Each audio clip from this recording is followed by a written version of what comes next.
Welcome to the Indie Film Hustle Podcast, episode number 393. Never lose hope, because tomorrow could be the day that you've been waiting for. Anonymous. Broadcasting from the back alley in Hollywood, it's the Indie Film Hustle Podcast, where we show you how to survive and thrive as an indie filmmaker in the jungles of the film biz. And here's your host, Alex Ferrari. Welcome to another episode of the Indie Film Hustle Podcast. I am your humble and quarantined host, Alex Ferrari. Today's show is sponsored by Rise of the Filmtrepreneur, how to turn your independent film into a profitable business. It's harder today than ever before for independent filmmakers to make money with their films. From predatory film distributors ripping them off to huckster film aggregators who prey upon them, the odds are stacked against the indie filmmaker. The old distribution model of making money with your film is broken, and there needs to be a change. The future of independent filmmaking is the entrepreneurial filmmaker or the filmtrepreneur. In Rise of the Filmtrepreneur, I break down how to actually make money with your film projects and show you how to turn your indie film into a profitable business. With case studies examining successes and failures, this book shows you the step-by-step method to turn your passion into a profitable career. If you're making a feature film, series, or any other kind of video content, the Filmtrepreneur method will set you up for success. The book is available in paperback, ebook, and of course, audiobook. If you want to order it, just head over to www.filmbizbook.com. That's filmbizbook.com. And guys, before we get started, I wanted to let you know that I have partnered up with 5 Day Deal, and they are bringing you an insane video and filmmaking production bundle that is $2,700, but they're giving it to you for $89. And it's video courses, LUTs, video templates, graphic templates, stock footage, and more. And it's all for $89. It retails for $2,700, and it's taught by some of the greatest filmmaking guys online, like Ryan Conley from Film Riot. I've got a couple of courses in there as well, and many, many more. So the thing is, it only is available for 5 days. So this deal ends June 16th at 12 p.m. Pacific Standard Time. So if you want to take advantage of this, head over to indiefilmhustle.com/5 day deal. The number 5 day deal. That's indiefilmhustle.com/5 day deal. Now, today on the show, guys, we have returning champion Joshua Caldwell. His first 2 episodes, episode 121 and 199, both went viral.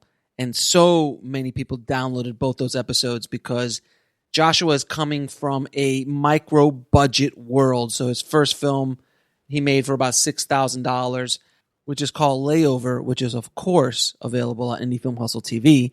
And he talked all about how he was able to make that $6,000 feature. And then the second one, he went from $6,000 micro budget to a $100,000 feature film. And now he's jumped again with his new film, Infamous, starring Bella Thorne, to a little bit over $1 million. So it's amazing and so inspiring to watch a filmmaker go from a $6,000 micro budget film and jump all the way up to $1 million+ film with some nice major talent attached.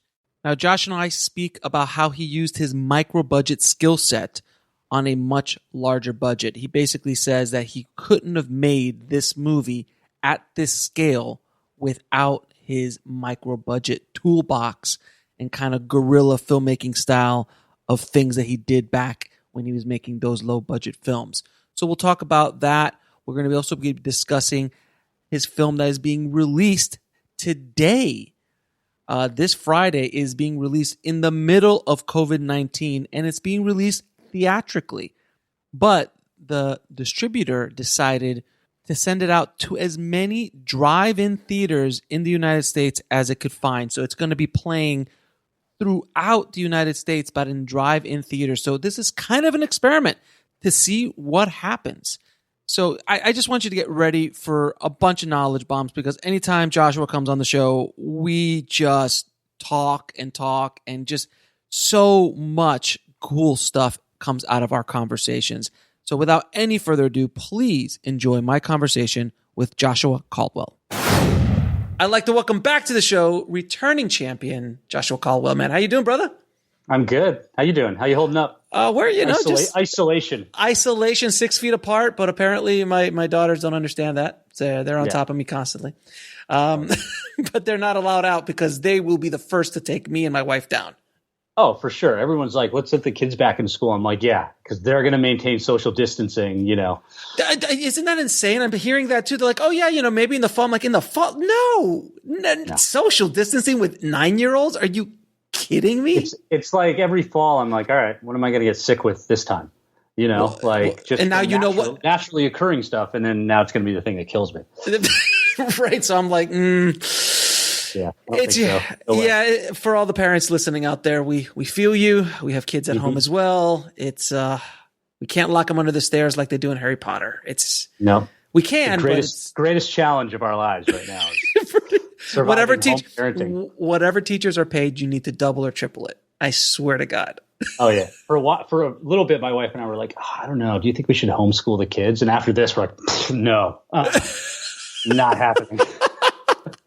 I know, man. I know. It's going to be interesting, so you've been busy though. You've been busy. You've been you've been busy. We're here to talk about your new movie, Infamous, which looks awesome, by the way, dude. Congrats, dude. It looks really awesome. You sent me the trailer for it, and the movie's not out yet, but I'm always been a big fan of what you've been doing since our first episode back in December 6th. 2016. Yes, because I off the top of my head, I remember these things.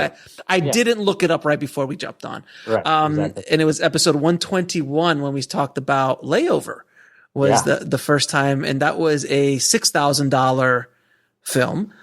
It was $6,000. Yeah, it was extremely popular podcast. It's still one of the most listened to podcasts I have in the archives, believe it or not. And then we brought you back for episode 199 to talk about what's the name? Please forgive me. Negative. Thank you. And that was $100K film. And now we're here with Infamous, which it's under $25 million. We can't give exact budget, but it's under $25 million. Keeps going up.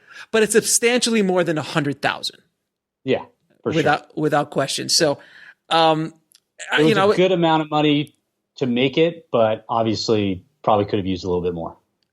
Isn't that always, you know? Oh, I'm sure even Scorsese after Irishman said, with another 10 million, I could have.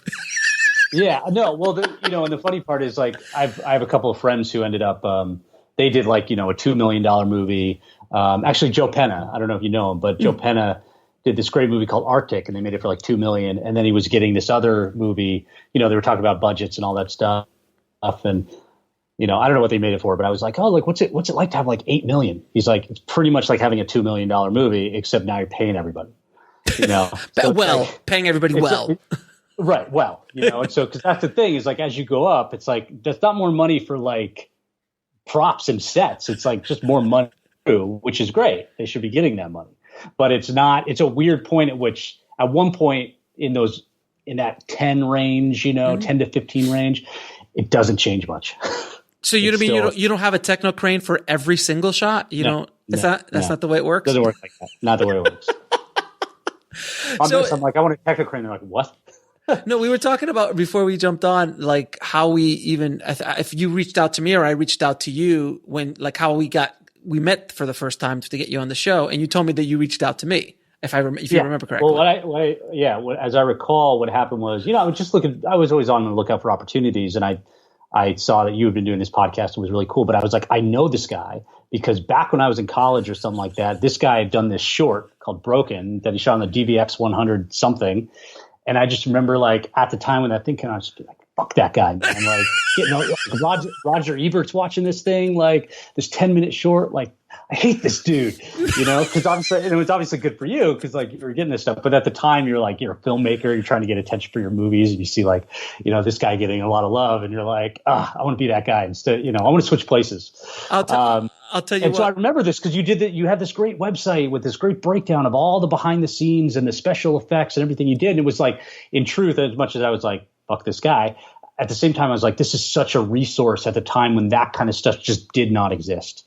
Like now you have YouTube. You want to know how to do a lightsaber or do blue screen? It's so easy to figure that out. And at that time in 2005, 2006, there was nothing on, like it was hard to get video, just to see video online. It was hard to put your own work online. Yeah, right? Very difficult. Yeah, it was extremely difficult. It was QuickTime and embedded, and it was like a whole nightmare. And YouTube was horrible. YouTube was horrible back. Oh, it was horrible back then. But I remember, you not only had you made a film, you had created a really valuable resource on how you made that film. I learned a lot by watching it, and that's awesome. And so when it was that connection kind of came through, it's just funny because there's been those things where you're connected and you're on the periphery and you're like, yeah, I remember that guy. Like he made that film. And now it's like you get connected up and you become friends and you get to talking and you get to participate in stuff moving forward. It's really, it's fun. It's very cool, man. And it's not everything that shines glimmers that it shines, because when you saw Roger Ebert's review come out, so up until Roger Ebert's review came out, dude, I was getting love. Like, every review it's like it's The Matrix meets Fight Club. It was like the craziest reviews for that short film. After Roger Ebert, dude, it was like 10 negative review, like bam, like just destroying me. Like, haterade. We got to take this guy down a little bit. I might have been one of those reviews. So just don't. It's funny, but man, I've been so impressed with what you've been doing, man, and you're like basically the blueprint of an independent filmmaker, of at least an indie film hustle filmmaker or a tribe member, because you start off with a $6,000 movie, then you jump to a $100,000 movie. Now you have a substantially larger budget movie. Obviously, Kevin Feige should be calling you any day now. I'm waiting for it. I mean, for Black Panther 3 or 4, I don't know what it is, but you're ripe to be called. Right. So just please, on this show, if you do get that Marvel call, please come back and talk to us about how that's about. I will always come back. And the funny thing is, this is what's going to happen. Like after you're done with the $150, $200 million movie, you'd be like, dude, it's just so stressful. Oh my God. Yeah. It's just like, I'm going to make a $6,000 movie again. I just got to go back to make a 6,000. I can't even. Yeah. Can't do this. I don't want it. Take your $200 million and go somewhere else. Yeah, exactly. I need my freedom. Yeah, but when you get hired on a movie like that, you're playing in someone else's sandbox, by their rules. Right. And their politics. Yeah. And unless you're like even Joss Whedon and those, that machine will eat and spit you out. Yeah. It's also challenging. I mean, now those things have become so big, and you see what happened with like Rian Johnson on a Star Wars movie. And it's just like, yeah. It's a tough thing to step into, and you either got to be somebody who could just take it, and that's your thing, and you're bigger than that, or whatever. Who was the director of Rogue One? Yeah, director of Rogue One. Of which one? Rogue One. Oh, Garth. Yeah, Garth Edwards. Gareth Edwards. Gareth. Thank you. Let's get it right. Gareth. I mean, he got kind of buzzsawed as well. Through that. I thought Rogue One was great. It was. It was fantastic. But it's just it's you're stepping into, and this is nothing against it. I mean, Scorsese calls them rides. Like that's fine. But that's what you're stepping into. You're stepping into, you're stepping into a corporation. You're stepping into, something that has much more going on than just the movie itself. Oh, the movie's a very small part. Yeah, a very small part. It's the 30-second commercial on Saturday morning. That's all it is. And, you got to be respectful of that if you're going to take that on, Yeah. And there are the filmmakers that obviously get that, willing to play in that sandbox. And there are others, it's really tough for them, And I think it's, the thing that's also challenging about this world is like, you are, as a director, regardless, that you have the responsibility on you. And at the same time, it's your name is on it, and it's your filmography. Right. And that's directing is difficult. It's the career where, the things that you do are going to affect whether you can get another job.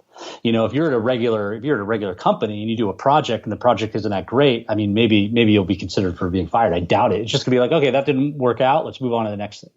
It doesn't follow you. like your resume and your filmography does, and so that can be challenging too, especially if like you're trying to be particular the way I am about the type of movies that you make. Right. Well, let's speak about your latest film, Infamous. Yeah. You wrote the script for this and did the hunting and the packaging and putting it all together. Yeah. Can you tell us the journey? Because I've been through that journey a few times in my life. It's exactly what they teach you in film school, isn't it? It's exactly. Yeah, exactly. They teach that in film school? They don't at all. I'm being sarcastic. No. I know. I didn't take that class. I had come out of doing, Layover. I came out of doing South Beach, where I had that I wasn't thrilled with the work that I had done. I did a movie called Be Somebody, which had a significantly higher budget than Layover, but I didn't write the script. There were a lot of issues with us going into production on that. It was kind of a job, and then I did Negative, which was, me going back and saying, well, I'm going to just go make something for myself, but suffering from, just issues on the movie. I also didn't write that movie. And there were a lot of these kind of like, $2 to $3 million digital movies coming out. Lionsgate was making digital movies, Legendary was starting to put these out. And I said, let me write something for that around that budget level, that I think could be cool. And of course, I just done a spy thriller with Negative, and I was thinking, I kind of really want to do a heist movie.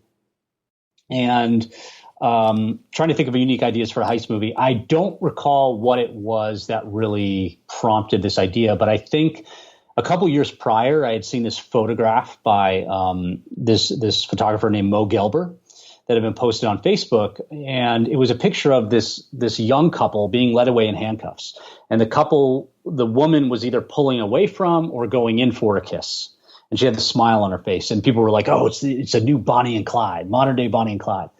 The true story is they weren't robbing banks at the time. They got arrested for graffiti or something like that. But that image just kind of stuck with me. Much less interesting film. Much less interesting, exactly.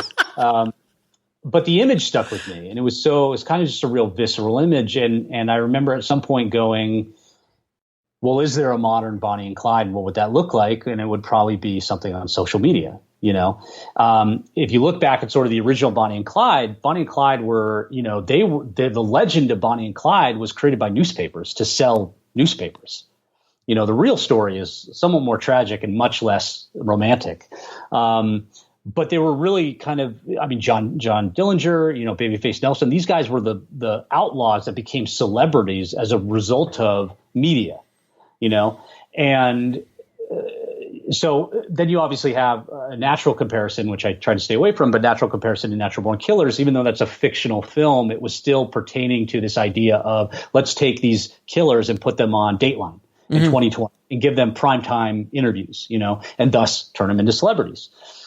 I was like, well, what's the modern version of that? I'm like, somebody posting their stuff on Facebook, and that just was that click, it's like, okay, it's Bonnie and Clyde, social media, modern day, go. And for a long time, I told my agents about it, the idea, and I was like, well, maybe, I don't know if I want to write it. Maybe we'll find somebody else to write it. And I was kind of just hemming and hawing on it. And finally I said, you know what, I think I do want to write. I'm just going to sit down and try and work this out. So I did. And I spent a couple months writing it, developing it, doing the first draft. And then, gave it to my team. They read it. They had feedback. Like, for example, in the original version, they were just doing banks and small banks and liquor stores and all that kind of stuff. And one of my agents had the idea of how can we make it different? Like, he's always going, how do we make it different? And one of the things he said was, what about putting in like a weed store? What if they're robbing weed stores? Because he had just seen this article about how all these dispensaries are unable to get bank accounts and do credit transactions. So they have a lot of cash on hand. Like, awesome. Like, let's just do that. So switched it up, put that in there. And then at that point they were like, okay, I think we're ready, to take it out.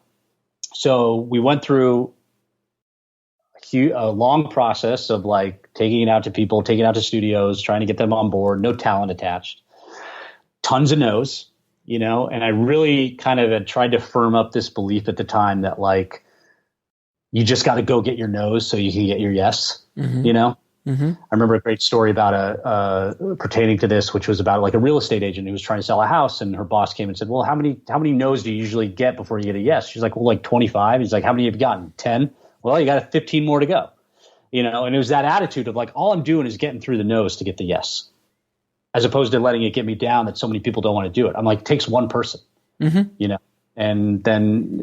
so pushing through that, we eventually connected with a producer, Scott Levinson, really liked it. And he had a friend of his who was an actor who, had some budget available, could bring money to the table. And so we started going down that path and started looking at cast for the girl, because he was going to play the lead. And then that kind of dissolved and went away. And as things do. Right, no, stop it. In Hollywood? Never happened before. First time. And Scott came to me and said, look, I know this didn't work out. I believe in this project. I think we can get it made. We got to take it out wide. And I said, okay. And he started sort of giving it to some people. And one of the people he gave it to was Thor Bradwell, who was Bella Thorne's manager. And Thor read it and really loved it. And because he had been talking to Scott and told him, like, Bella's looking for young writer directors. She wants to do this kind of thing. And Scott was like, I think I've got a script for her. And so she read it, and we did a Skype call like soon after, and she came on board. So we didn't have financing in place. We didn't have any of that. I don't know if she'll do that on another project, so no guarantees. But because usually agents always, well, what's the offer? But to her credit, she really believed in it, and she came on board very early, and we were able to use her to leverage financing. So it's like the whole thing of like, well, you can't get financing without an actor, and you can't get an actor chicken without egg. money. Yeah, chicken and egg. Chicken and the egg. We were very fortunate that Bella we broke the mold with it, and we got Bella on board without having to commit to any kind of money at the time, and started taking it out, and then went through a whole lot of no's again. Again, never happened before.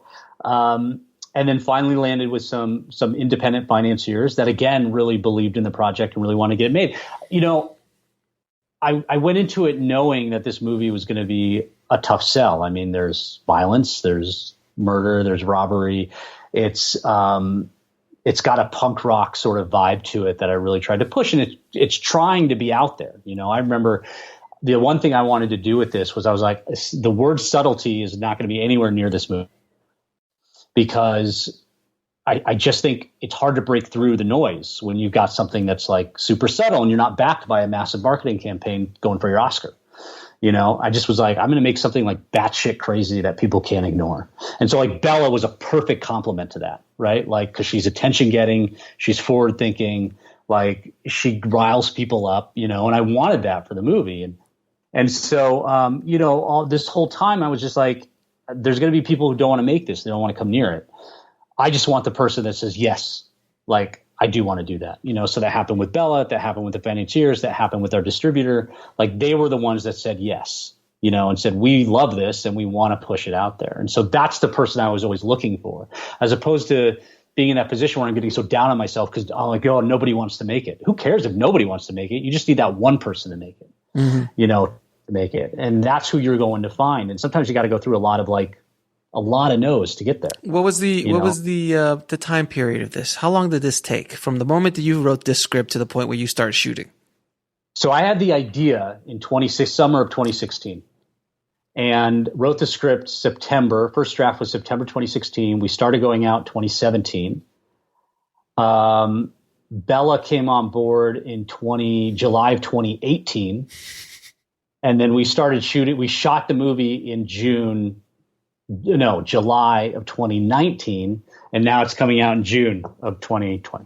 So basically almost 3 years. 4 years. Yeah, 3 years of before you started shooting. Oh yeah, before that. Yeah, 3 years before we started shooting. And a year and a half before any major talent was attached. Yeah. So Which sounds like a long time, but you're also like, I don't recall it being that long. I was kind of like, they'd be like, we're doing this. I'm like, all right. But you were doing other things in between that while you were doing that. Yeah. I mean, I was doing my own stuff. I was like doing client work. I was writing other things. I was, staying busy in that space. But at the same time, like this was the thing, And the other thing that I was really quickly, I was also starting to get aware of was like the topical nature of the film was like, this is not a film that can be made 5 years from now. Mm-hmm. Like it's either going to happen in real life or it's going to die. I think you can watch the movie 5 years from now and still understand it and love it. But I think I don't know if this movie is going to get made in 3 years. You know, Right. like, so there was an urgency too of like, this feels topical and it feels like we got to get it going now. So there was that urgency to try and make that happen. You know, the other thing I wanted people to understand, I asked you that question specifically because so many filmmakers listening have no idea what it really takes to go out and get financing. Because your other films, you moved much quicker because they were much lower budget. You had much more control, and but you have more higher thing, and it was already there. Correct, exactly. But when you're going out and trying to get, you know, 7 figures plus on a budget, and getting some cast attached, it's a time period. You got to play that game, and you got. I mean, sometimes I was chasing money for one of my projects for 3-4 years, and still couldn't package it. And you get it, and you lose it. Oh, you get it so again, many times the money's about to. How many times the money's about to drop? Being wired. It's being wired. It's being wired today. The money's being wired today. Oh, there was a mix up with the wiring. They got the account numbers. Wrong account number went somewhere else. The account numbers went to the wrong place. Now it got bounced to England, and now this thing. I can't even, man. and you know, it's the challenge too. You know, that I think sometimes people have this perspective is like, well, certainly it's low budget. A couple $1 million is low budget. You know. It's also a couple $1 million.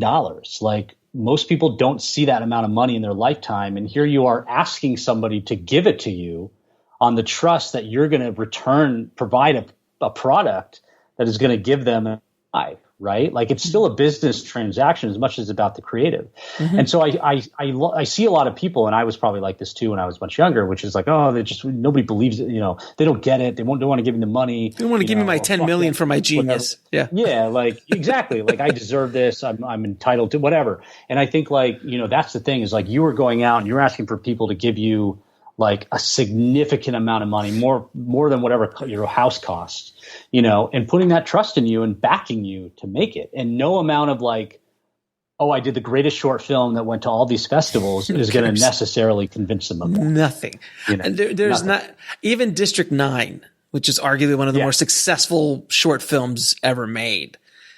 You know, if it wasn't for Peter Jackson coming on board and saying, "Come this way. I'll take care of everything for you, sir." And we're going to make it never gets made. It never gets made. So I don't care. Yeah. And that's another thing I want everybody listening. If you have this short film that won everything, and we've seen how many like just insanely viral short films from really talented directors have come out in the past 10, 15 years. Like I still remember like, Mark Wahlberg got hooked on this one, and that one got hooked on that one. And where are they? It's a long process to play in the system. Yeah. Like, if you want to play the game, those are the rules. Be prepared. Yeah. You don't want to play the game? Take $6,000, go make a French speaking love story. Love story. In the middle of Los Angeles at night. Yeah. Exactly. Or run to Sundance over 4 days and shoot a movie. 36 hour shoot. Like, exactly. You can do that all you want. And then you have all the control, and it's all the control you want. You don't have to ask anybody for anything. It is a wonderful place, but you don't get to play with the same tools and the same toys. And just nobody owes you anything. Yeah. You wrote a script, nobody owes you anything. No one cares. No one cares. They just don't, you know? And so it's a process of creating. You got to create a character. You got to create the version of yourself that people are going to care about and want to work with and want to be a part of, you know? And it's challenging because even if you're in, you know, I mean, I'm certainly not close to being, you know, where I hope to be someday. And even, you know, but even with the things I've done and the ability to say, well, I've done 3 features, I've done this series for Hulu, it's still going through the process of tons of no's, you know, and you get the people saying, oh, well, we're developing something similar, which is bullshit in their way of saying no, you know. Yes, I heard that one too. There's also, you're like, well, where's that? You know, that didn't come out. But it's, you know, it's just, who knows? It's the person woke up on a certain side of the bed. It's, you know, they don't like this. It's such a subjective experience. No, I'm sure. I promise you, it's like it's something as simple as the assistant that's reading your script. The boss yelled at him this morning, going, "I need you to find me something that's internet based. That's about some kids on the internet doing wrong stuff. I want a script like that." And your script happened to land on that table, Right. something along those lines. I just wanted to bring something to your attention, Joshua. Just like you, when you were in college and you looked at my quote unquote success with Broken and you said, fuck that guy. I promise you, someone listening to this episode right now is like, this guy got his own third movie. Is like, it's, above, under 25 million. Screw this guy, man. Why does he get to do it? The trailer and like, this movie sucks. Exactly. Awful. So it's a circle of the filmmaker life. It's just, it always happens. It's always it's easy, man. It's like, it's hard, I'm still in that position where I see people getting opportunities. And you're like, man, like, what did they do? And the one thing that I've also, I wrote a big, long article about this called Relative Success in Hollywood. The idea that like, well, you need to define what success is to you, because like I've had plenty of people who are like, I know somebody who got a movie with a great distribution deal, and I talked and you see the news, you're like, oh, that's amazing. And then you talk to him and he's like, oh, dude, we got screwed. Wait a minute. Wait, you mean screwed by a distributor? No, stop it. Don't talk bad about distributors. We love them. Until the first it's a terrible deal. It was like, oh, it's a terrible deal, but it's the only one we could get. Or yeah, we sold our script, but like we have no control over it anymore. And like, I don't know, the guy directing it, like, we don't know if it's going to be good, and so it became like I was reflecting a lot on this because I was in this period of like, what do I want to do? Am I going to be successful doing this? And it's like, well, what does that mean to you? And so it's very easy to look at other people and sort of have envy and have desire and say, oh, I wish I was there. But like, one, you don't know the circumstances by which they had to get there. But two, it's like, well, you can't control what somebody else is doing and the advantages and the opportunities they're being presented with. You don't control any of that. All you control is what you're doing. So what are you doing? Are you pounding away writing that script? Like, are you doing what I did where I spent 10 years in coffee shops, after a full-time job, having dinner with my wife for an hour and then going out for 3-4 hours to write. The sacrifice that comes from that. So like, yeah, obviously people can look at me and say, well, fuck that guy. This movie's shitty. Like, whatever, fuck him, middle fingers up. But like, at the same time, it's like, I've been working at this for a long time and I've been putting in the work, that's all I do. I get up and I put in the work and it's hard and it's like not an easy thing and you got to stick with it.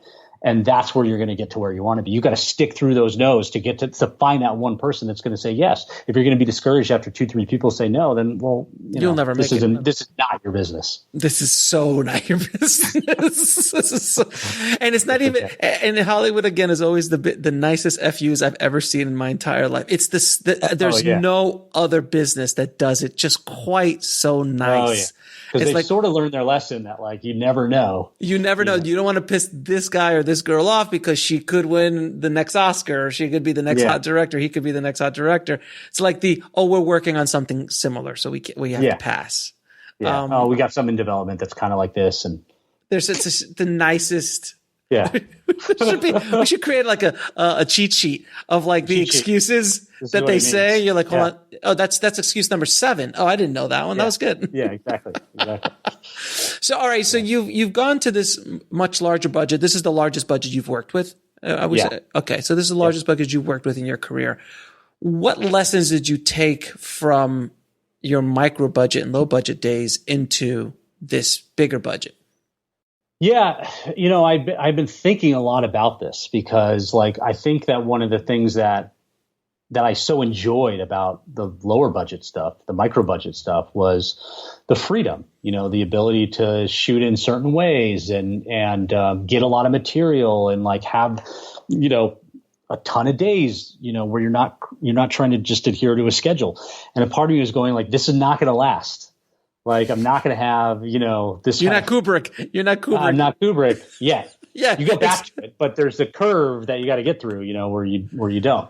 Right. And I was just thinking like, well, how do I continue to do something that feels my aesthetic, my style, in my approach in a vein that is not going to have the same, unlimited, non-limitations on it. And true to form with this one, like, we had that was the case with this. I mean, it was a union shoot. So it was IATSE, so that comes with an increase. Well, I mean, I think for us, it was actually like the pay didn't increase because of the level we were at, but obviously you pay in to health, the health insurance and like all that kind of stuff. And those are added costs. But also you're now limited in certain ways with, you got to have a certain number of crew, you got to do this based on the tier that you're in.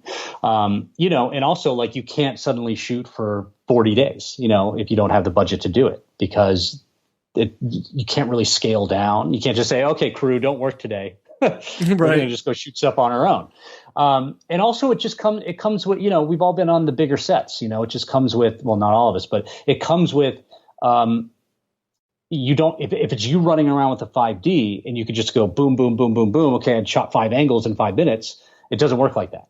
You've got equipment everywhere. You got people, you got to explain what's going on. It's so much slower. And if you're trying to keep a pace and trying to do tons of takes and trying to do this, like that can be a real challenge. I mean, there's absolutely no way I could have done this as my first feature. It would have been an absolute disaster, but having done the previous micro budget things, it allowed me to frame a lot of the conversations with my creatives and with the producers around how are we going to do this. So like one of the things when the financiers came on board, I said, here's the thing, guys, like I'm not going to do this as a 15-day shoot. Like it's not happening. If that's how you want to do it, awesome, but we're not going to make the movie together, because I had done those 15-day shoots and they're awful. They're brutal. And it's just like the problem I have with it is it's not about getting the best material. It's not about making the best movie. It just becomes an assembly line. And I knew that this make something really special and have the time to do it right. And I knew that we were going to have a lot of stunts and a lot of gunfire and like a lot of locations. It's a road movie. There's like 34 locations in the movie.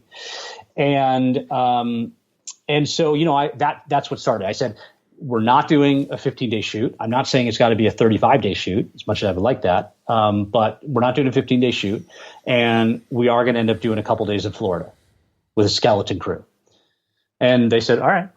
And of course, you come back to those conversations later, 2 days before you're supposed to go to Florida. But, I kind of was like, that's how I'm going to make the movie. And they said, okay.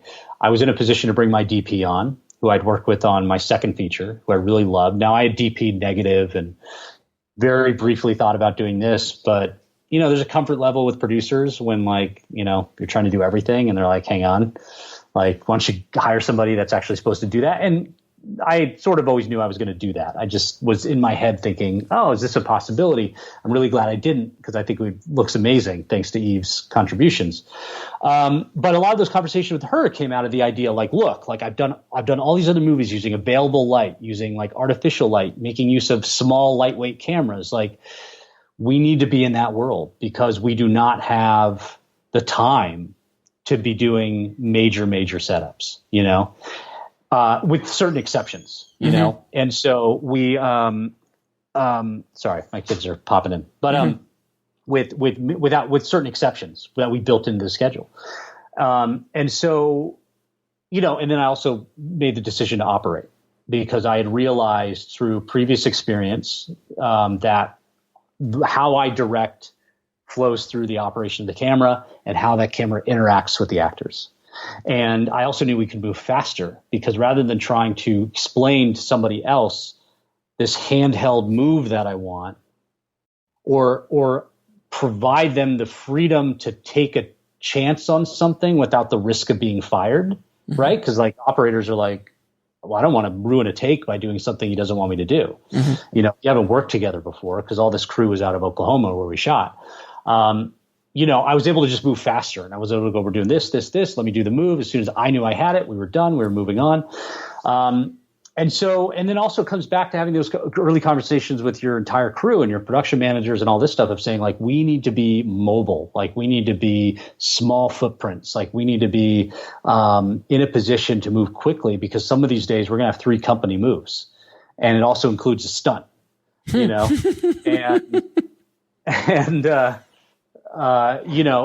so because the one thing I wanted to do on this was I wanted to make a road movie. I wanted to make a movie that had scope. I wanted to make a movie that felt like it was big, and so to do that, you gotta move, but you also got to shoot quality, like I've never really wanted to do the whole, like go in a room thing. I think people can do that really well. I can't. So much of the work that I do is about being on location and being, giving it scope and giving the wide shots. Like the wide shot is free, like whether you shoot a close up or a wide, still it costs the same amount of money. So let's touch on that a little bit. What are some tips to give your micro budget or even lower budget films some scope? Because just from my point of view with Ego and Desire, I mean, I was shooting wide all the time because I had a cast of thousands who had no idea they were in my movie. And just these mountain views. And it was just that movie looked so big, but it was shot with a little camera. Little camera. So what are some of your tips? I think it's not just about framing wide, although you want that. You want to have positions where you can give scope, but I think it's also about depth. Like if you continually, and it's also about not being indoors if you don't have to be, because I think when you're outside and you see a long ways down, there's an assumption. First of all, most audiences don't know it. They just know, okay, they're outside and there's depth. But from the people that know, there's an assumption that you locked all that down when maybe you didn't, or that you somehow had control over it when you didn't. To me, I think it's about creating depth to your frame, even if you're shooting a lot of mediums or close-ups. I think it's about getting your wides when they count. I think it's about, in our case, we did a lot of long takes. So there are a number in the movie of really cool oneers that we did that I knew from the beginning I was going to do. I did it intentionally because of the subject of the movie or the way that we were sort of approaching the movie. But I also knew that so what had happened was, this is where this tip, but there's a little bit of a story. So I directed a series of 2 episodes of a series that has not come out yet. Funny enough, it's about a pandemic.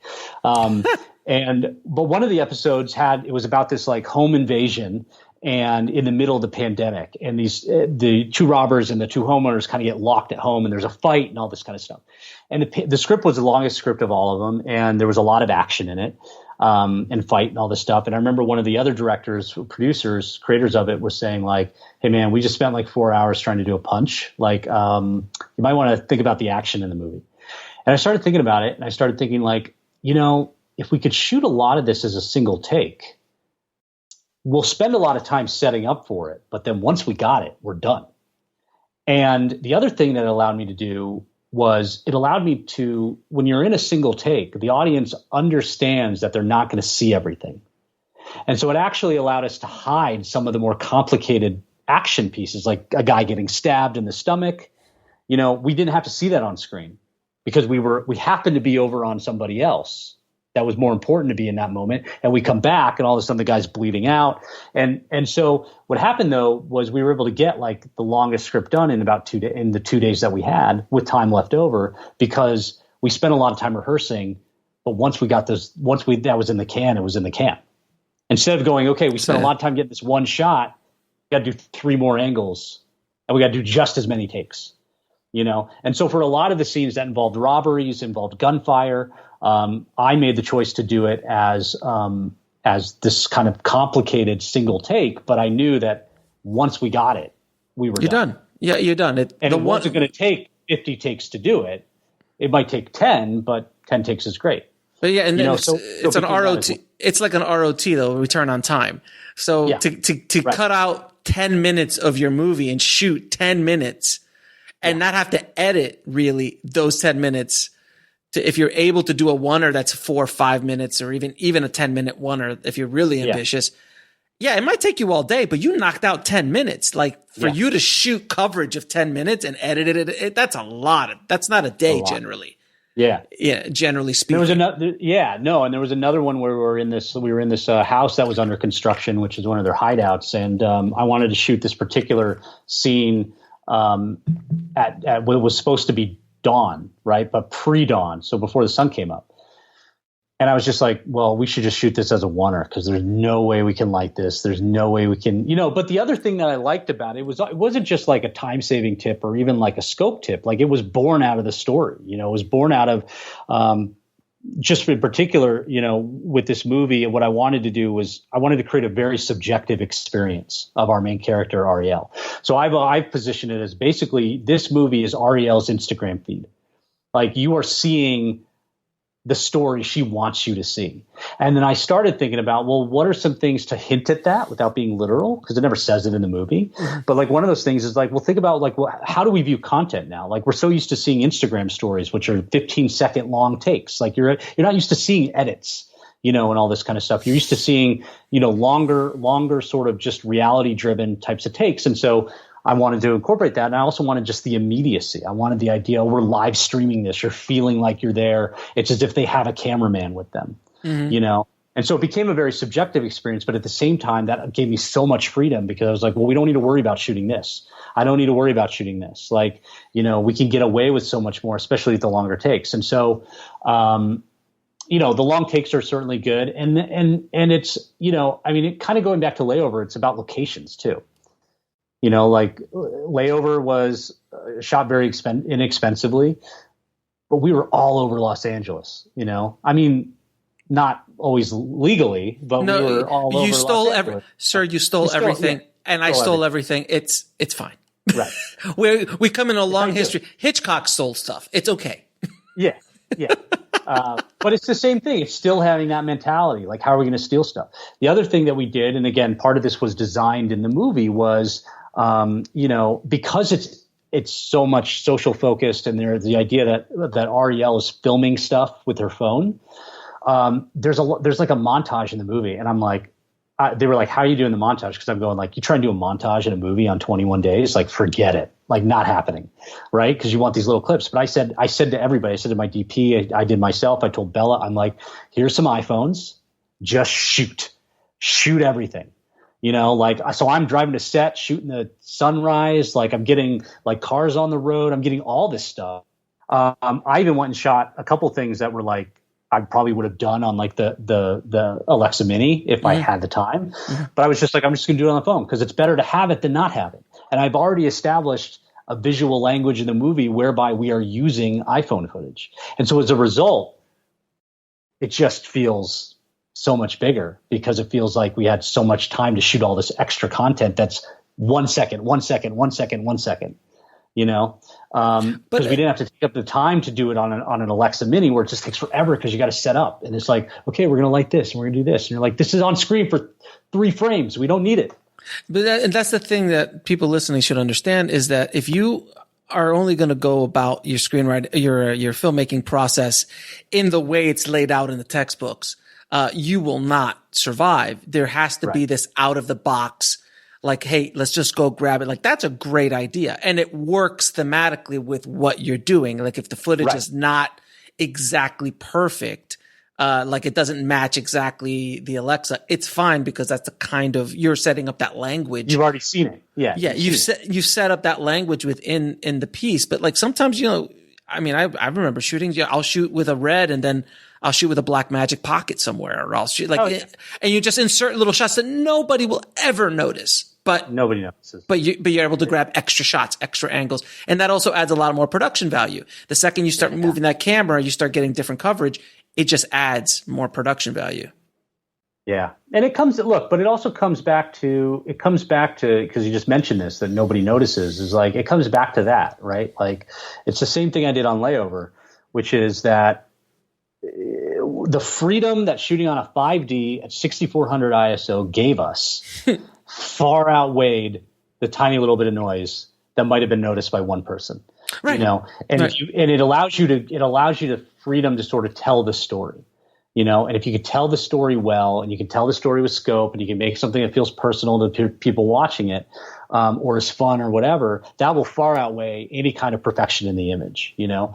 And so I would say that to my DP. I'm like, look, like it's going to be way better for all of us to have more angles and more of this than it is have that one perfectly lit image. Like, and my DP agreed. And really what we settled on was the idea that the only time we're ever really going to take that time to light is either if it's at night and we have to, because there's a lot of night stuff in the movie, or if we're settling.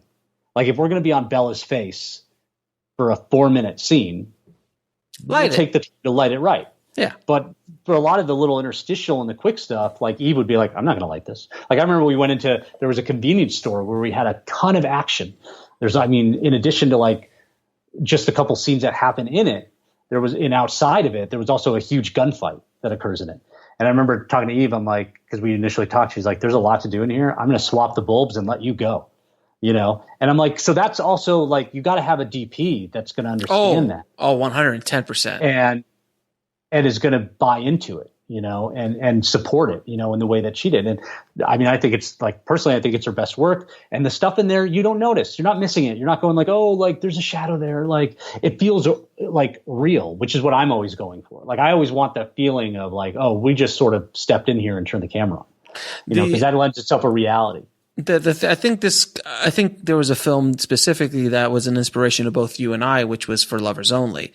And Michael Polish's and Mark Polish's amazing little 5D film, and they were the first 5D feature, essentially. If I'm not mistaken, if not the first. No, I think it was.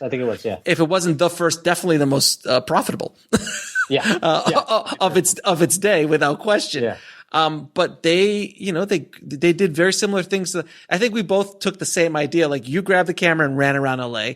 I grabbed the camera and ran around Sundance. They grabbed the camera and ran around Paris. And the value, the production value, the scope, the quickness, the things they were able to get. It's exciting. It really is exciting. I love that little micro budget.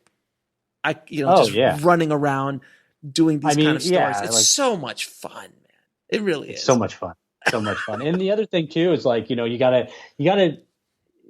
know all this. Like we shot in the Alexa Mini, but I've seen the Alexa Mini really built out. Oh yeah. With like a studio setup on your shoulder. And you're like, what? And I said to my team, I'm like, we got to keep it small. Like this thing has got to be tiny. Like, we got to get everything off it. We got to keep it super light, super mobile, because like, that's how you're then able to like, hey, just grab this, like, oh, this is cool. Like, let me just pop in here. Like, and it drives my DP nuts. But at the same time, like, that's what you need. You need the ability to capture a lot of this footage so that you can very easily cut something together that feels bigger, as opposed to being, well, I only had the one angle, or I didn't have the cutaway, or I didn't have this. And like, so, you want to be like, again, I remember being that filmmaker, when I was younger, going like, oh, let's get the camera as big as possible. Let's put on a matte box, even though we're not using it, there's no reason to. And now I'm like, how do we get it as small as we can? When you're younger, sir, you're compensating for a larger camera. You need that Angenu full zoom. Yeah. You need a full camera package. You need that full zoom. Package. You need all the cables popping out there. Why? Because you're a real filmmaker at that point. Because I see Spielberg and I see Nolan with that. Like, I need to shoot IMAX. Yeah. But the difference is they have 200 million plus to make their projects. In 100 days. And 100 days, if not more, to do whatever the hell they want. And you understand that. Strip it, man. Strip it down as tight and move as fast as you can. Now, so this was a project that you not only wrote it, took it through development and packaging and everything, getting it ready for production. But then you now have been involved with the distribution side of things and selling it. So how did you get this thing after you get it done? You went with a sales agent or a sales company. How did it go? So the sales agent came with the financier, because a lot of the discussions, what we ended up doing was that whole foreign sales model. So a lot of those discussions roll all around, well, this cast member is worth this. This cast member is worth this. This is what they get you. So, I think that's one of the challenges of indie filmmaking, because you are in a lot of cases dependent on talent's previous work and their reach. If you're doing a movie, I think like a big movie, big studio movie, I think there's ultimately like a total responsibility to, really diversify and really like try and do what you can to like, build some people up, because it doesn't matter. Movies being sold on something else. But indies are tough. We went through a process of having some real discussions about like, about the film and who's best for it. And you find yourselves in some way like a little boxed in, because there's a foreign market and it's limiting. And, that's where a lot of that work has to be done, to really helping build out, the value of a lot of people, because people don't realize that. You're like, oh, just cast this person. You're like, well, Not yet, you know. I'd say at the $6,000 movie, absolutely cast whoever you want. 100%. But at some point, then you get to a budget where, like, yeah, you're responsible for trying to get this back, and your financiers are only going to guarantee this money if the sales company can guarantee the sale for this amount of money, you know. And so, you know, so that was also challenging because you could say, well, I want this person. They're like, well, they don't have the same value that like this person does, you know, and you know, so you just gotta be smart about it, you know, and you gotta really, you know, sort of know what you're looking for, but also be open to ideas that you may not have thought of. But they were on board in that casting process. But you walked in with, so then you financed this film based off of pre-sale estimates. Yeah. That's how the financing got put in place. So, that's how that. Yeah, exactly. So it was independent financing, right? It's as secure as you can get an independent film. Basically, it's like you have a sales company that says, okay, in Germany we're going to get $15,000 or $50,000 for X actor, guaranteed. Next, England's going to give us $100,000 if this actors are in it, and this is this genre and this thing. And you had all these estimates laid out first. And that was a good general idea. So the investors felt somewhat comfortable that they're going to recoup their money at least. Right, exactly. And they do projections, which like sometimes turn out to be true, sometimes don't. But it's the surest thing you can get, you know, to having some kind of like, okay, maybe we might make our money back. But that was a sales agent, or so that's a sales company basically who was sales company, agent, sales company that was working with you. Yeah, they go to market. So like we announced. In 2019, we announced the project at Berlin, you know, and then they're at Berlin and they're doing the thing in the hotel room where we have this script with this actor, you know, with Bella Thorne in it, and this actor, you know, or whatever, and this director, and this is what it's about. And they go, okay, like, well, we would give this much for that, right? And then you take that as a promissory note, and you go to the bank and you say, they will agree to give this as long as we deliver this movie, and the bank says, okay, here's the loan or whatever it's going to be. Yeah. So it's a unique thing. I hadn't really been down that before, in that world before. And it's a challenging world, you know, because it's a lot of you're like, this person is valuable in Germany and has no recognition in France, you know?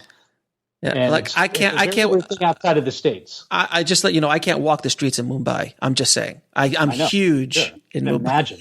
It's all broken ruin that for you. I mean, I can't walk the streets because of broken. No, it's called sarcasm. It's just Sundance anymore, but that's well. There's that, but that's for other reasons. Everyone listening, it's called sarcasm. Anyway, so all right. So then you got picked up by Vertical eventually, right? Yeah, got picked up by Vertical. So we independently financed it. You know, two great producers, Sean Sanghani and Colin Banks, were on board as sort of the financiers. And we basically, sorry, not Banks, Bates, Colin Bates. I always can't call him Banks for some reason. Because he's got the money, baby. He's got the money. I got to get it right. Yeah. But anyway, you know, so they financed it, and then, you know, look, I mean, we finished the movie and we went to Sundance, or we got a cut done for Sundance because, like, why not take that shot? And didn't get in. Supposedly came close, but didn't get in. Yeah, and we're also developing this project as well, so we have to pass on it. Yeah, same excuse. Yeah, you were so close. Exactly. Oh, it was like you and like one other guy. Oh, it was between you and this other movie, and we just decided to go. But look, I mean, you know, it's tough because. Festivals are hard, man. You know, festivals are really hard. And now, which we haven't gotten to that. We haven't even gotten to that part yet with the COVID situation. Like, I know, and so we actually then our targets were Sundance, South by, and Tribeca. Sure. And probably the saving grace was we did not get into South by or Tribeca. I think it would have been much more devastating to have gotten in. Oh, and not screen canceled. Mm-hmm. Forget it. And, you know, I think we kind of took a shot, but really, like, our producer really believed, you know, look, festival will be great. It's not necessary, you know, because the other thing too is, I mean, I think it's a really commercial movie. It's not some, like, you know, dour after school special about the dangers of online social media crimes, you know, or something like that. Like, wow, after school special, you have dated yourself, sir. Yeah, exactly. Did not make that movie. You know, but what I tried to do, what I really wanted to do, and what I've always wanted to do with the movies I make is I wanted to create a movie that had kind of this commercial backbone, the spine to it that was a commercial movie, but then had sort of a depth to it, throughout, that created really interesting characters with kind of asking interesting questions, but at the same time, if you didn't want to pay attention to all that, you could still just enjoy the gunfights. So I knew that we had something that was potentially desirable from a distribution standpoint, because it's a really fun movie that moves, and there's a lot of action, and clearly you've seen the trailer, so you can tell like there's a lot to put in there. Mm-hmm. And the trailer is not even a fraction of the movie overall. So, so we felt that. And then, and then COVID got in the way of a lot of stuff, Yeah. So how has COVID been a pro and the cons of COVID? Because there is some pros to the release. There are some pros. Yeah. So tell me what you think. So it's been it was a bit of a negative because it's impacted sales, because everyone's closed down. Berlin, not a lot of people showed up. Canceled festivals, not for us, but obviously for other people. And obviously this is all obviously the beyond the mass death and destruction and economic collapse that it's caused. I mean, that's in our small little world. In our small little world. But at the same time, and as a result, like with Vertical, we would have done the whole like theatrical thing, where 2030 city. VOD day and date release that everybody does, and so obviously that's not happening. So we lose the theatrical, but at the same time, like one, nobody goes to see it in the theater with those things anyway. But two, I always believe that the audience for this movie are watching this at home or on their phone. Yes, specifically this movie. Yeah, I mean, it's not as cool as it is to see in a theater, because that's how you want every movie to be seen. More people see it that way, so I'm fine with that, And so I think the only thing might be that there's a chance we might not have come out as quickly as we did if it weren't for COVID. We might have waited a little bit longer. But I think we saw an opportunity, with the lack of content coming out, with a lot of people still stuck in their homes. We saw an opportunity to maybe fill a void of people really wanting to see Josh Caldwell's next movie. Obviously, sir. Fuck this guy. Fuck this guy. Got a movie coming out. But at the same time, though, it's like we finished in January. Like we were done with the movie. That's a pretty quick turnaround. That's a quick turnaround. Right before this whole thing hit. So like the other thing is we had a done movie. A lot of people were still in post, or they weren't complete, or the post houses got shut down. So we were in a position where we did have something that we could sort of offer and put out. And I think that, we saw, I hate to say it, call it an opportunity, but there wasn't.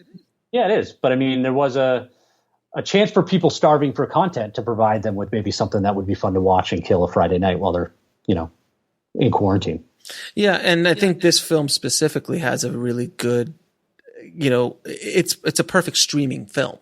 It's built like for streaming without question. Right. Well, and the other thing is I hope people get it, really. Like, I hope people get it, because we really tried to explore, celebrity, like who are we in America, and I read this great book called Fantasyland, which I've been recommending to everybody, which talks, it's kind of a revisionist history of America and the way in which America has sort of managed to create itself as this kind of like fantasy land where like facts no longer matter. And, everybody can have their own viewpoint and, this kind of thing. And this movie lives in that world. This movie lives in a world where it's not about, like, you're not going to see the cops after them in this movie. You're not going to see a detective trying to figure out, oh, where are they? You're not going to see like Instagram shutting down their feed. Like, that misses the point of this. This is like a satire.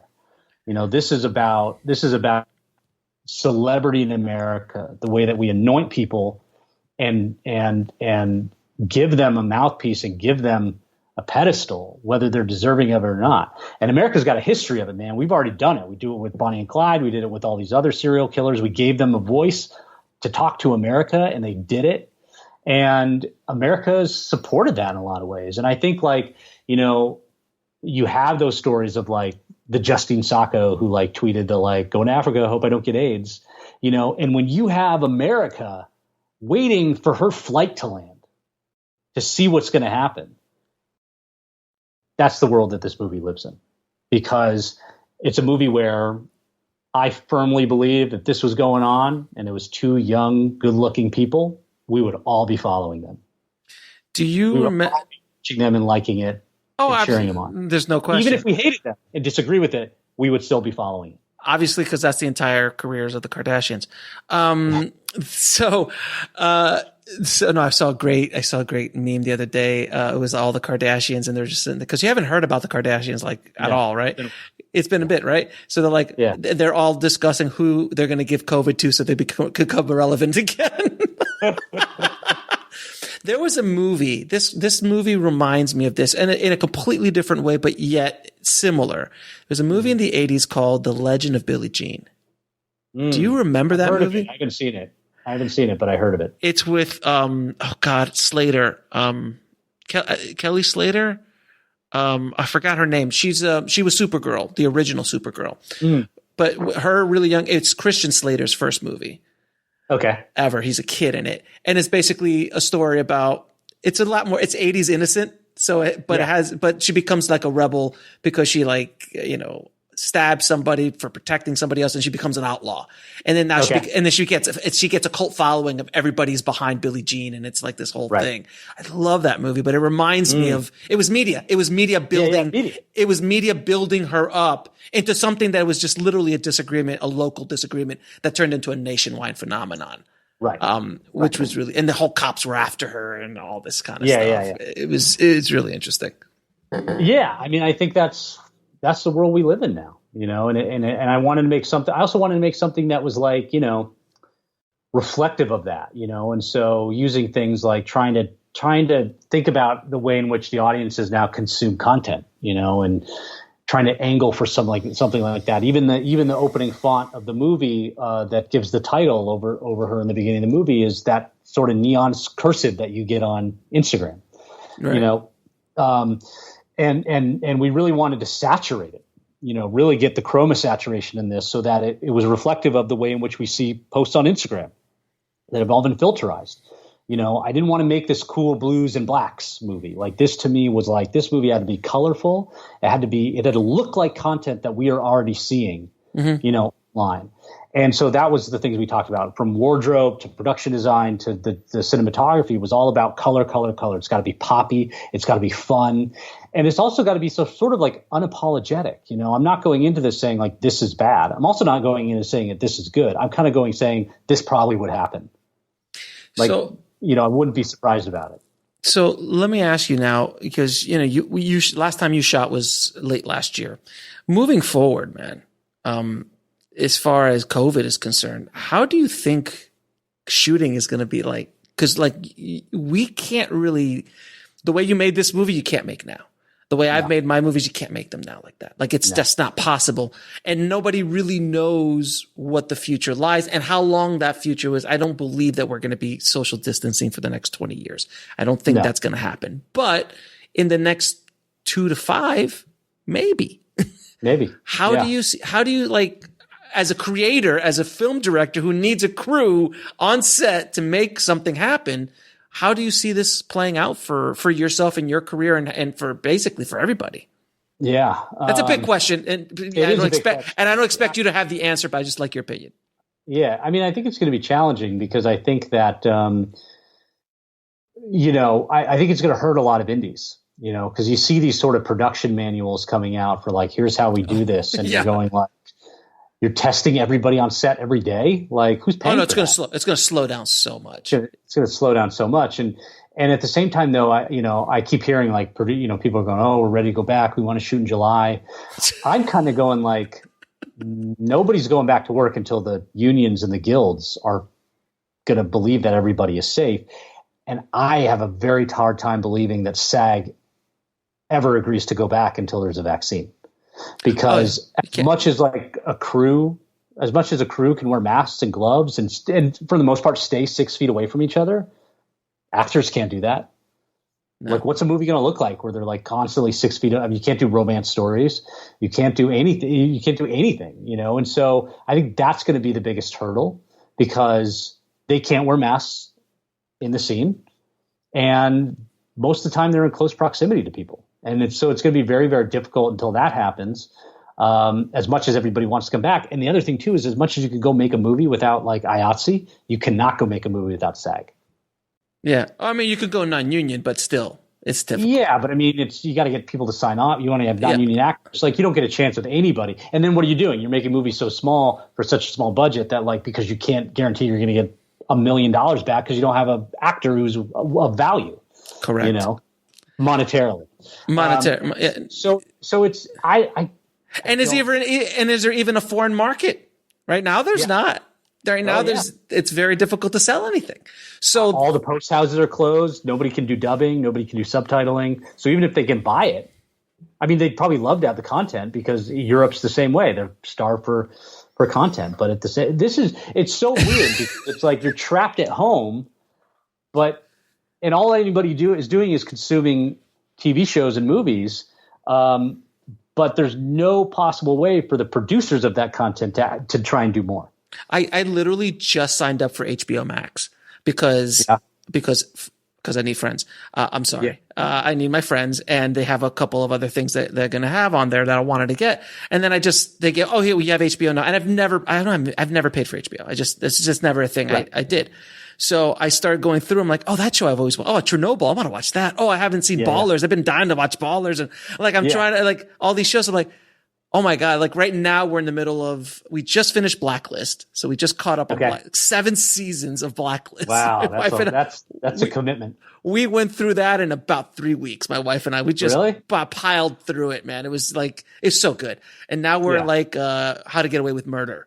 We're in the first season of that. Oh yeah. Such a great show. It's a good show. Good, right? We kind of stopped around season 3, but it's good. First season's really, really good. Yeah, it's a really good show. And now we're like, after that, we're like, oh, let's just jump into Chernobyl. And then Netflix is popping out stuff every freaking week.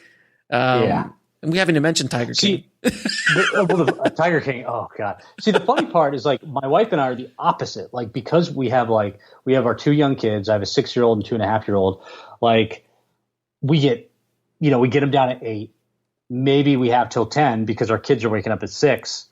I'm like, looking at all these people on Twitter that I follow, and they're just like watching 4 movies a day. I'm like, you guys, nothing has changed for me. In fact, I'm consuming less content than I did before this whole thing because I have no time, and I can't watch stuff around my kids. I can't put on like Apocalypse Now around my 6-year-old. Like, he's gonna be like, what is all? Although they have seen parts of Infamous, which is pretty graphic. No, it's like I haven't, like, to watch a film. I've watched fewer films. I'm watching a lot of television, because we can stop midway and it's not that big of a deal, and you can just kind of cook through it. But actual cinema, sitting down and enjoying cinema, like the next big event for me, and it's not even cinema, is Hamilton when it comes out on Disney Plus. For sure. I'm like, yes, this is great. It's been a dream of mine to get tickets, and we haven't got tickets. And my wife was just about to get me tickets for my birthday. Oh, really? For this season, because it came back to LA. And then COVID happened. So I'm like, oh, I'm never going to see Hamilton. Never going to see it. And now and I heard July 3rd, baby. I'm like, July 3rd. I also like too how they were like, oh, they decided to move it up a year early. I'm like, a year? They were going to sit on it until 2021? What are you talking about? You paid $75 million for that. Come on. Yeah. Like, crazy. Jesus, man. So, all right. Shot it like 2 years ago, which is crazy. No, they shot it first year. No, it was first. Yeah, whenever it's the original cast. Right. I'm saying, I don't know what date that was, but it was a while ago. So they've been sitting on it for like. Oh, they've sat on that since the beginning, and they're just holding on to it, waiting for the moment to finally release it. Let's not go down our Hamilton path, because I've listened to that song. I can literally verbatim sing the damn soundtrack. I've listened to that damn thing so much. All right, so moving forward, man, I'd just like to hear what you think. If you're a filmmaker, and you and I have been down the street a little bit, been around the block a couple times. We got a couple of movies under our belt. We've been working in the industry for a while. Yeah. You're just starting out, man, and you're in COVID. What do you do? Like, how do you, like, if you're just like right now, you're at home, you got a camera, maybe you have a couple of friends who you can zoom in on them. Like, how do you start? Like, what do you do? Because this is not going to go away in a month.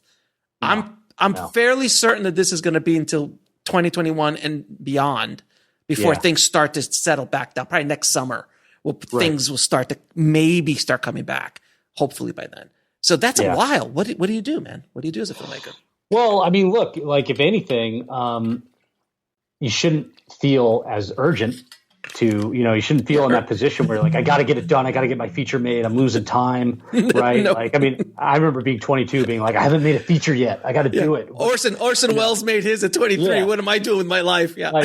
Like feeling that hurry. I mean, to me, I think it's the perfect time to be kind of fucking around and like doing it without consequence, because learning. I think that's learning, because I think that's one, if you haven't gone to film school, that's what film school should be. But two, there's going to come a time where there's a lot of money, hopefully for people out there, there's going to come a time where there's a lot of money on the line. And if they fuck up, there's not going to be another chance, Mm-hmm. And so what better time to be in a position where like, basically you're like, you can't do anything except that which has no public consequence, right? Like you're not going to feel compelled. You don't necessarily need to feel compelled to release it, because you're like, I'm just going to learn. I'm going to learn how to go do green screen. I'm going to thank God, like it's not 2005 where you're like, all you're stuck with is Alex Ferrari's one site. And that one DVD, that's it. One DVD, and you don't know how to, you're like, well, I want to do lightsabers. It's like, well, sorry. Alex, I didn't do lightsabers and broke it. Sorry. And you got all these broken knockoffs coming out. That's hilarious. No, I mean, I think it's like, you've got such a resource online now. Anything you want to do. Oh, you want to do this, do that. You want to do this, that. And try taking that time, because now you've been given a little bit of a pause button, to kind of work on your craft. And if you have some friends, look, you can do some fun stuff, but like, the best thing that you can do is be in a position to work on people with performance, and that's hard, So is it doing some live readings, over Zoom? Is it working on your writing? Is it sitting down writing? Because like I've been in that position where I feel rushed, or I used to feel rushed to writing, and the scripts were not ready. They were not the best ideas, I'm trying to figure out what I'm going to do, let alone telling what other people to do. But, I was riding my bike with my family around the neighborhood the other day, and I saw an indie film crew making. Yeah, really? Oh yeah, absolutely. As I turned the corner, I saw, because you could smell them. There's just something you could point them out. Like I didn't see the crew yet, I didn't see the cast yet. But there was just something about their energy. I'm like, they're shooting something. And I look around. I'm like, oh, there's a red. Okay, so they got a red. So there's the DP, the director, I guess a producer, somebody else in a car building it out. Mm-hmm. Right? No masks, no social distancing. Then I turn the corner. There's 7 actors huddled together, all standing together in costume, and they're making a quarantine movie. Can we just say right now, anyone listening, I'm sorry if you're in the middle of editing your quarantine short or your quarantine feature that you think you're really ahead of the game, that no one else is doing on the pulse of the society right now, that you were the first to jump out at this. Please understand, I've been sent easily 15 to 20 quarantine shorts to look at in the last 3 weeks. And there's all the time. I'm getting them all the time. Like, hey, we went out and shot this cord. Like, it's just another way to kind of hack the system. And I was the king of trying to hack the system, trying to get the leverage, whatever I can do to stand out and all that kind of stuff. Stop. Nobody wants to watch a quarantine film. There's one quarantine film that they do want to watch, and that's Contagion. Yeah, I just finished Outbreak. Again. I just watched. I hadn't seen it since '95. I watched Outbreak. I'm going to probably watch Contagion, but that's not a quarantine movie. That's exactly. That was a Contagion. But even so, it's like, and beyond that, nobody's going to want to watch it when this is all over. Oh no! Everybody writing scripts are like, nobody's going to make it. But two, I'm like, even if they made it, this is the last thing anybody wants to watch. Nobody wants to watch that. The only thing, write a comedy. The only thing anybody's going to want to watch is comedy. But I think that's true. And to that point, like, if it's for a quarantine short, like, I just find that incredibly irresponsible, because you're risking other people getting sick. Yes. for a movie that nobody wants to see. And so I think that's important too, which is like, don't make a quarantine short. Nobody's going to watch it. Don't put people into, danger because you're trying to get a short made. Don't make them feel like they've got to work if they don't, or risk it for it because this isn't worth it. And, I think that it's about having the time and the space to figure out a story that you want to tell. Because that's it. It does even with like Southland. I mean, I'm sorry, it was called Southland. Even with Infamous, I've done a couple movies, but I haven't done anything that would make somebody go like, "Oh, definitely, let's give this guy $20 million to do this movie." So for me, it really came down to I just need a good script. Right. I need a good script that's going to attract talent and attract financiers because the talent's attracted to it. Right. And I think that takes time. It took me 3 years. If you're not picking back up till 2022, like you got some time to get that script going. So I think it really comes back to the act of I do believe that like we need to get a little bit away from the technology side of it and this idea of cameras and this and that. Oh, please, thank you. Preach. Like, people just don't care. They don't care that your movie was shot on Red. They don't care that it was shot on Alexa Mini. They don't care that it's shot on an iPhone. If it's engaging and it's a good story and it's personal and it makes them feel something, they'll watch it. They'll get behind it. Absolutely. Look, Ego and Desire was shot on a Blackmagic 1080p camera. Shot at 1080p. Yeah. It doesn't matter. And of course, Tangerine on an iPhone. We've gotten past the point where the image is the barrier. Like when I did make Broken with like the DVX mini DV standard def, there was limits to the image quality. Now, literally, what you have in your pocket is fine. Is it? Yeah. Is it the Alexa Mini? No. But if you're making a certain kind of movie, who cares? I mean, it's good enough for Soderbergh. He's doing all right. He's doing all right, He's doing all right. But he also has a few Oscars under his belt too, so he can get away with stuff like that. He knows what he's doing. He's DP'd a few things. Exactly. But it's, his stuff looked great. Like I love the basketball movie. Like, I thought it looked cool, He's amazing. I love, he's my power animal. He really I just want to see the movie he does. I want to see the movie he does during quarantine because he's doing something. It's not Contagion 2, I can tell you that. No, but he's doing something on his iPhone and he's going to star in it. It's going to be the Soderbergh movie. I think they brought him in for the DGA. They put him as the head. He's like the head of like the DGA like recovery thing or something like that. Like how to shoot in Contagion. Yeah. And isn't that the most Hollywood thing to do? Oh, get the guy who shot the movie about a pandemic, put him in charge. Of figuring out how to shoot a movie during a pandemic. Yeah, which has nothing to do with the movie, how he made it. Just like he must know more than we do. He must know. He must know. When I heard that, I'm like, that's so Hollywood. Yeah. It's like get the guy who shoots. Yeah, gets the guy who shoots airplanes. Like, do you know how Tony Scott got Top Gun? No. He shot a commercial with an F-18 landing behind a Honda or like a Mercedes or something. Oh, really? Nice. And Jerry Bruckheimer's like, that's our guy. That guy. That guy. There you go. That guy. That'd be cool if you could like easily get a commercial with a F-18 Hornet. And well, it was the 80s and it was Tony Scott. He was, it was 10,000 commercials before he shot his first movie. Rest in peace, Tony. We miss you. It's, I just think it's the craft, the craft will be there, but I think the storytelling won't be. And I think, take the time, also learn stuff. I mean, get away from it too, get away from it a little bit. Like, learn as much as you can. Something else, learn as much as you can. Read some books. Have fun exploring. Yeah. You give it a pause button. Nobody's doing anything. And odds are, like, if you're a new person, like, they're not going to be considering your script. Like, even if they're looking at scripts now and doing development, like, nobody's planning to shoot anything right away. And the things that come back are the things that they know they can make money on.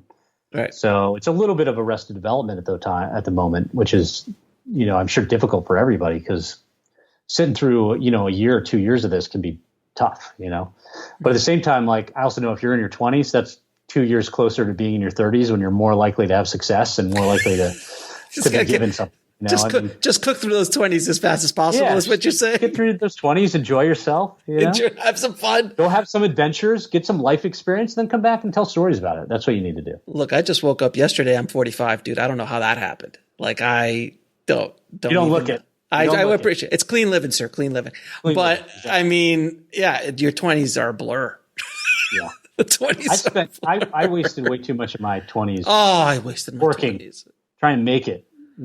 I should have enjoyed. Now myself. I'm in my 30s. I'm rebalancing it out. Yeah, exactly. Yeah, it's only age. So if you're in your 20s, guys, enjoy yourselves. Hustle, learn, grow, get experience, but take advantage, because I promise you, your body will never be that good again. Nope. No matter how good of shape you are. Yeah. If you're vegan, if you're in amazing shape, just be kind to your ankles and knees. I had a professor of film professor, history of film professor in college who I loved. He was so great, but he always had this thing. He was like, basically, you turn 18 and then you start to die. That's exactly true. Like your peak is 18 physically, 15, like, 18, 19. In your 30s, you're dead already, basically. And I was like, dude. You're dead man walking. You're dead man walking. Yeah, you're dead man walking at that point. You're like, yeah, all right. Thanks for the encouragement. Can you tell everybody where they can find Infamous and get in contact with you or see more of your work? So Infamous is going to be everywhere VOD. Mm-hmm. Not subscription, so not Hulu, not Netflix, but on June 12th, it'll be everywhere. iTunes, Amazon, Vudu, Fandango, Google, you name it. You'll probably see it. And, I'm on Twitter at Joshua_Caldwell. I'm on Instagram at Joshua Caldwell Director. Those are good places to kind of get on there and find me. And, I've really, kind of, this, I mean, coming on this podcast, talking through stuff, how we did things, I tend to be trying to be very open as I can be about that process and what that's like, and respond in kind to, I have people hit me up like, trying to do this. I live in Africa. I want to come to the States, go to film school. I'm like, why? He's like, well, we get better. I'm like, dude, make yourself good there, and then they'll come find you. But, the thing that I always say to people is like, if you can, just take advantage of where you are. If you're in Kentucky, find some cool fucking ghost story that takes place only that is some legend in Kentucky that nobody's ever heard of, and shoot it there. People are so quick to get to LA, because and you get to LA, and I mean, I did it, but it's like if you have a great story, you tell an awesome little story that's regional, that's about your area, and is really good and breaks out because nobody's heard of it before, people will come find you. Anyway, Slacker, Mariachi, Clerks. Yeah, she's got to have it. Like all of those, they're all stories about where they're shot. Broken. I mean, come on. Okay, stop it. Just stop it already. We've said that name too many times in this episode. Personal story. It's a very personal story of a crazy person that gets kidnapped. Yes, and has special powers. Exactly. But anyway, but I think that there's a lot to be taken advantage of, especially if you're stuck at home and you don't know where to go. Like, do some local research. But I mean, people are always, people can feel free to reach out, and I try to respond in kind. I'm always trying to be open about that process and this kind of really insane journey. But man, Joshua, it has been a pleasure as always. I know we could probably sit and geek out for at least another 5-6 hours, but I know you have kids. Let's do it over the years. We'll spread it out. I mean, you've got kids to go take care of now in homeschool, so we have. You got to stop the bouncing. Exactly, man. It's a pleasure, brother. Thank you again for sharing your adventures with the tribe, man. Thanks again. Oh, it's great. Thanks, Alex. I want to thank Joshua for coming back on the show and dropping those major knowledge bombs on the tribe today. If you want to check out his movie, the trailer for his film, or links to his other episodes, head over to the show notes at indiefilmhustle.com/393. And guys, I just wanted to give you an update that my Film Distribution Confidential course, which is the film course that all distributors do not want you to take because it will give you way, way too much information about their process and how you guys not to get screwed, is coming along fantastically. Now, if you do want to sign up for early access, because I am going to be emailing those people on that have signed up for early access, they're going to get not only a special price, but they're going to help me build and beta test this course, because I want this course to be the ultimate current film distribution course anywhere in the world. So if you want to get access to it early and get a special price for it, head over to indiefilmhustle.com/FDC. FDC. That's FDC, like Film Distribution Confidential. So indiefilmhustle.com/FDC. And I'll put that in the show notes as well. Thank you guys so much for listening. I hope you're hanging in there in this crazy, crazy upside down world that we're living in right now. This too shall pass. We will get past this year. I just want 2020 to be over with. I really am not looking forward to the fall, to the summer or the fall at this point. Because God knows, I was talking to a friend the other day, and I'm like, any day now, the mole people and the ocean dwelling people are going to come up to fight for supremacy for Earth. So that's coming any day now. I think I saw Atlantis popping up, and the aliens should be attacking momentarily. Seriously, that's what's left for 2020. But we would have said the same thing early on in 2020. So let's just hold our tongue, and hopefully nothing else major happens this year. So thank you again so much for listening. As always, keep that hustle going, keep that dream alive, stay safe, and I'll talk to you soon. Thanks for listening to the Indie Film Hustle podcast at indiefilmhustle.com. That's INDIEFILMHUSTLE.com.